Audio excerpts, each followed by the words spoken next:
La leçon d'aujourd'hui, c'est de réaliser le cercle magique qui nous permettra de commencer un ouvrage en rond comme ça. Le cercle magique est souvent représenté avec un ovale comme ça, comme pour la chaînette, ou alors un rond, ou bien une spirale. Sur certains diagrammes, on vous dit de commencer votre cercle par exemple avec une chaînette de 4 mailles en l'air. Ici, il s'agit bien d'un cercle magique et non pas d'une seule boucle chaînette. On prend son fil comme ça entre le pouce et l'index et on va faire 2 tours autour de l'index et du majeur. Mon troisième tour va croiser mes 2 premiers tours comme ceci. Ensuite, avec mon crochet, je vais rentrer sous mes 2 fils parallèles pour attraper celui qui est en travers. Et là, il faut que je forme une maille dans cette boucle. Alors, où on arrive à récupérer déjà le fil comme ceci.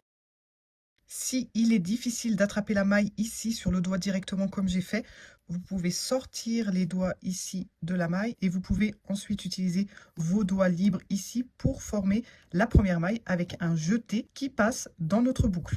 Voilà, on tire un peu sur nos fils pour serrer la boucle et j'arrive au même résultat que tout à l'heure. Par exemple, imaginons que je commence mon projet avec un cercle composé de 12 mailles serrées. Étant donné que je n'ai pas de mailles déjà existantes, à chaque fois je pique à l'intérieur de mon cercle magique. Là, j'en ai déjà fait 2, 3. Voilà, donc ici, j'ai déjà fait 12 mailles et vous voyez qu'on est presque en ligne droite. On travaille sur un cercle large et ouvert. Maintenant, je vais resserrer mon cercle, le fermer, afin d'obtenir un cercle comme ça bien serré. Attention de ne pas tirer ce fil ici, qui est le fil de notre boucle et qui va servir à continuer notre ouvrage. On le laisse de côté. Je vais tirer légèrement sur mon fil ici et une des 2 boucles va se resserrer. Sur cette boucle courte, on va tirer jusqu'à fermer déjà notre cercle.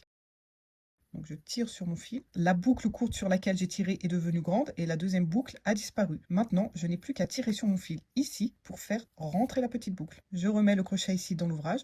Le cercle est complètement fermé. Je n'ai plus qu'à piquer dans ma première maille serrée ici et faire une maille coulée. Me voici avec un joli début d'ouvrage. Regarde mes autres tutos crochet sur ma page et abonne-toi.